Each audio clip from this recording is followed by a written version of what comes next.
اللہ تعالیٰ نے عورت کو مٹی سے کیوں نہیں پیدا کیا جبکہ اللہ تعالیٰ نے مرد کو مٹی سے پیدا کیا ہے؟ دوستو ہم آپ کو بتائیں گے کہ اللہ تعالیٰ نے عورت کو کیسے پیدا کیا، اس لیے ویڈیو بہت ہی پیاری ہونے والی ہے، آپ اس ویڈیو کو آخر تک ضرور دیکھیے گا۔ تو چلیے ویڈیو میں آگے بڑھتے ہیں۔ دوستو مرد کی پسلی سے عورت کو بنا کر اللہ تعالیٰ نے مردوں کو اپنی اس حکمت کا اشارہ دیا کہ میں نے اس عورت کی پیدائش فرشتوں کی لائی مٹی سے نہیں کی، میں نے اسے تمہارے جسم کے حصے سے اس لیے نکالا تاکہ عورت کی پاکی اور پردہ قائم رہے، فرشتوں کو بھی خبر نہ ہونے پائے کہ زمین کی لائی ہوئی کس مٹی سے عورت کی پیدائش ہوئی۔ یعنی عورت کی پاکی کی حد تو دیکھیے کہ فرشتوں سے بھی اس کی بناوٹ کا پردہ ضروری قرار دیا گیا، اور پہلی عورت اس مرد کی پسلی سے نکلی جن کی وہ بیوی کہلائی۔ میرے دوستو اب بات آتی ہے پسلی کی کہ عورت پسلی سے ہی کیوں بنائی گئی، عورت پسلی سے ہی کیوں نکلی؟ کیا عورت کو ٹیڑھا پن وہیں سے ملا؟ نہیں دوستو، یہاں بھی بات حکمت سے خالی نہیں ہے۔ انسانی جسم میں دل اور بہت سے نازک حصے اسی پسلی کے پیچھے چھپے ہوئے ہیں، یعنی ان چیزوں کے لیے، نازک حصوں کے لیے پسلی ایک ڈھال ہے جن کی ضرورت انسان کو زندہ رکھنے کے لیے بہت ہی ضروری ہے۔ اللہ تعالیٰ نے عورت کو پسلی سے بنا کر یہ نہیں بتایا کہ عورتوں میں ٹیڑھا پن ہے، بلکہ اس عورت کو پسلی سے بنا کر یہ بات سمجھا دی کہ عورت وقت پڑنے پر ڈھال بن سکتی ہے۔ عورت کو بائیں پسلی سے نکال کر یہ بھی ثابت کر دیا کہ عورت ڈھال بن سکتی ہے تو مرد کے دل پر راز بھی کر سکتی ہے۔ اس لیے عورت کو ٹیڑھی نہیں بلکہ اس کے اسی ٹیڑھے پن سے فائدہ اٹھائیں پیار سے، تاکہ وہ وقت پڑنے پر آپ کی ڈھال اور آپ کا بھروسہ، آپ کا غرور بن سکے۔ میاں بیوی ایک دوسرے کا لباس ہے، اس لیے دونوں کی ذمہ داری ہے کہ وہ ایک دوسرے کو رسوا نہ کریں۔ مرد حضرات سے گزارش ہے کہ عورتوں کی عزت کریں، چاہے وہ آپ کی بہن، بیٹی یا آپ کی ماں یا آپ کی بیوی ہو، اور دوسروں کی بہن بیٹیوں کی بھی عزت کریں۔ اپنی سوچ کو اونچا رکھیں، اچھا سوچیں گے تو زندگی سکون سے گزرے گی۔ دوستو عورت کی فطرت کے بارے میں بتاتے ہوئے حضور پاک صلی اللہ تعالی علیہ وسلم فرماتے ہیں کہ عورتوں کے ساتھ اچھا سلوک کیا کرو، کیونکہ عورتیں ٹیڑھی پسلی سے پیدا کی گئی ہیں، یعنی ان کی فطرت میں کچھ نہ کچھ ٹیڑھا پن رکھا گیا ہے، اور ایک ٹیڑھی چیز کا سب سے اونچا حصہ وہی ہوتا ہے جو سب سے زیادہ ٹیڑھا ہوتا ہے۔ اب ایسے میں اگر تم اس ٹیڑھے پن کو سیدھا کرنے کی کوشش میں رہو گے تو چونکہ یہ ٹیڑھی فطرت کی ہوتی ہے، تم اسے سیدھا تو نہیں کر سکو گے، ہاں لیکن اسے توڑ کر ضرور رکھ دو گے، اور اگر تم اسے بالکل ہی اس کی حالت پر چھوڑ دو گے تو ظاہر ہے کہ وہ ہر حال میں ٹیڑھی ہی رہے گی۔ ان حالات کے لیے میں تمہیں یہ نصیحت کرتا ہوں کہ عورتوں کے اس ٹیڑھے پن کی قدر کو سمجھو اور ان کے ساتھ اچھا سلوک کرو، اور اگر ان کا ٹیڑھا پن حد سے زیادہ بڑھنے لگے تو ان کو جتنا ہو سکے پیار محبت سے سمجھاؤ۔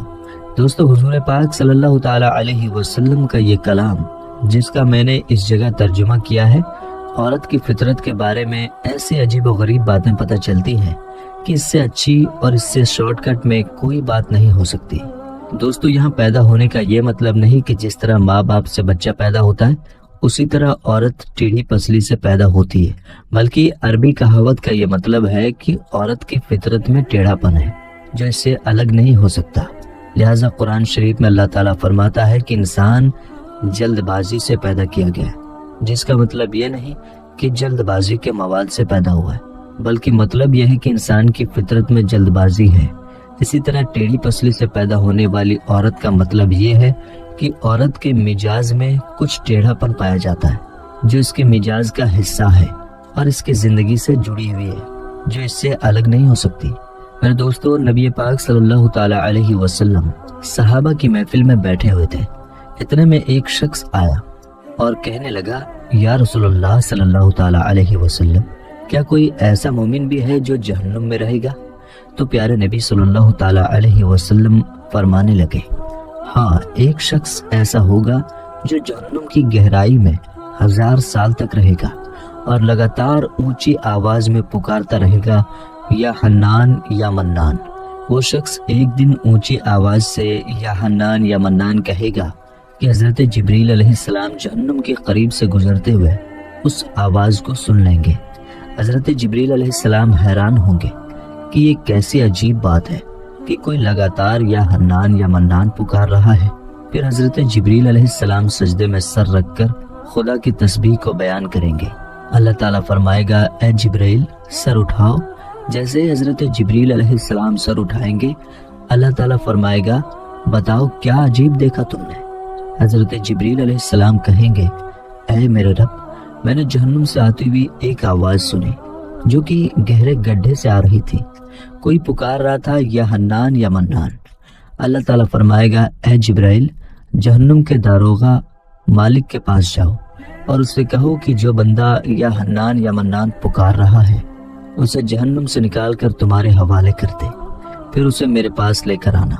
پھر حضرت جبریل علیہ السلام جہنم کے دروازے کی طرف جائیں گے اور پھر دروازے پر دستک دیں گے اور جہنم کے دروازے کے داروغہ مالک باہر آئیں گے اور حضرت جبریل علیہ السلام انہیں اللہ پاک کا حکم سنائیں گے۔ حکم سن کر حضرت مالک جہنم کے اندر جائیں گے۔ حضرت محمد مصطفیٰ صلی اللہ تعالی علیہ وسلم نے فرمایا جیسے ماں اپنے بچے کو پہچانتی ہے حضرت مالک ایسے ہی جہنم کو پہچانتے ہیں۔ اس کے باوجود مالک یا حنان یا منان کہنے والے شخص کو ڈھونڈ نہیں پائیں گے۔ پھر حضرت مالک باہر آئیں گے اور پھر جبریل علیہ السلام سے کہیں گے اے جبریل جہنم نے گہرا سانس لیا ہے، اس لیے کون سی چیز پتھر ہے اور کون سی چیز لوہا ہے اور کون انسان ہے اس کی پہچان نہیں ہو رہی۔ جبریل علیہ السلام اللہ کی بارگاہ میں سجدہ کریں گے۔ پھر اللہ پاک ارشاد فرمائے گا اے جبریل سر اٹھاؤ، تم یا حنان یا منان کہنے والے کو کیوں نہیں لائے؟ تو حضرت جبریل علیہ السلام کہیں گے اے میرے اللہ جہنم کے داروغہ نے بھی معذرت کر لی ہے، وہ کہتے ہیں کہ جہنم نے گہری سانس لی ہے، اس وجہ سے پتھر لوہے اور انسان کے بیچ میں کوئی فرق نہیں بچا ہے، یہ سب جل کر کوئلہ بن چکے ہیں، کسی چیز کی بھی پہچان نہیں ہو پا رہی ہے۔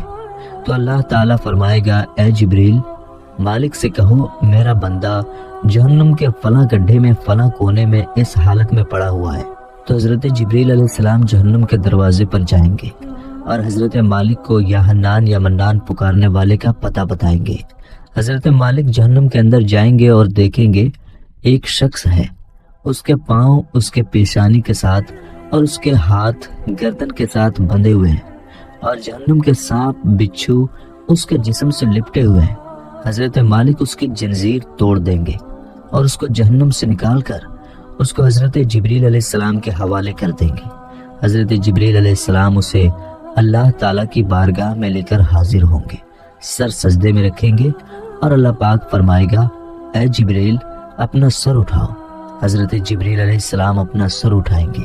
پھر اللہ پاک اس بندے سے فرمائے گا اے بندے کیا میں نے تجھے اچھی زندگی نہیں دی تھی؟ کیا میں نے تیری طرف رسول نہیں بھیجے تھے؟ کیا میرے رسولوں نے تمہیں میری کتاب نہیں سنائی تھی؟ کیا میرے رسولوں نے تمہیں نیکی کا حکم نہیں دیا تھا؟ کیا تجھے برائی سے منع نہیں کیا تھا؟ تو وہ بندہ ساری باتوں کو مانے گا اور وہ اقرار کرے گا یا اللہ تو نے مجھے بہت اچھی زندگی دی تھی اور تیرے رسول بھی تشریف لائے اور انہوں نے تیرے احکام بھی سنائے۔ اللہ تعالیٰ فرمائے گا فلاں فلاں گناہ کیوں کیا؟ وہ شخص کہے گا اے اللہ میں نے میری جان پر ظلم کیا، اسی کی سزا میں مجھے جہنم میں ڈال دیا گیا۔ اے اللہ اس کے باوجود بھی میری امید نہیں ٹوٹی، مجھے تیری رحمت سے امید تھی، اس لیے میں یا حنان یا منان پکارتا رہا۔ اے اللہ تیرے فضل سے تو نے مجھے جہنم سے نکالا ہے، اے اللہ مجھ پر رحم فرما۔ اللہ پاک فرمائے گا اے فرشتوں گواہ ہو جاؤ، میں نے اس پر رحم کیا اور اسے معاف کر دیا۔ میرے دوستو اب ذرا ہم خود پر غور کریں، کیا ہم میں کوئی ایسا ہے کہ وہ کہہ سکے کہ میں اپنا ایمان کا حساب کر سکتا ہوں؟ میرے دوستو اپنے اپنے گریبان میں جھانکیے کہ کیا ایسی خوبی ہے جس پر ہمیں یقین ہو کہ ہمیں دوزخ میں نہیں ڈالا جائے گا؟ میرے دوستو ایک حدیث میں آتا ہے کہ ایک مرتبہ حضرت علی رضی اللہ تعالی عنہ اپنے گھر تشریف لے گئے اور فاطمہ رضی اللہ تعالی عنہا سے فرمایا اے فاطمہ 3 دن سے نبی کریم صلی اللہ تعالی علیہ وسلم کی حالت عجیب لگ رہی ہے۔ اللہ کے نبی صلی اللہ تعالی علیہ وسلم نماز پڑھنے کے لیے مسجد میں تشریف لاتے ہیں اور فوراً واپس چلے جاتے ہیں، کسی سے بھی باتیں نہیں کرتے، گھر جا کر بھی مصلی کے اوپر رہتے ہیں، وہاں بھی کسی سے باتیں نہیں کرتے اور لگاتار روتے جاتے ہیں۔ اے فاطمہ آپ ان کی لاڈلی بیٹی ہیں، لہٰذا آپ جا کر ان سے پوچھئے نبی کریم صلی اللہ تعالی علیہ وسلم کی ایسی حالت سن کر حضرت فاطمہ رضی اللہ تعالی عنہا فوراً نبی کریم صلی اللہ تعالی علیہ وسلم کے پاس گئیں۔ جا کر دیکھا کہ نبی کریم صلی اللہ تعالی علیہ وسلم واقعی میں بہت غمگین ہے۔ آپ رضی اللہ تعالی عنہا نبی کریم صلی اللہ تعالی علیہ وسلم کے پاس جا کر بیٹھ گئیں اور بولی، ابا جان آپ کس وجہ سے غمگین ہیں؟ نبی کریم صلی اللہ تعالی علیہ وسلم نے ارشاد فرمایا، اے میری بیٹی فاطمہ، جب میں معراج پر گیا تھا تو جہنم کو دیکھا۔ میں نے اس میں ان عورتوں کو عذاب پاتے ہوئے دیکھا جن کا نقشہ اس وقت میرے سامنے ہے، اور میں اپنی امت کے غم میں رو رہا ہوں اور اللہ رب العالمین سے اپنی امت کی مغفرت مانگ رہا ہوں۔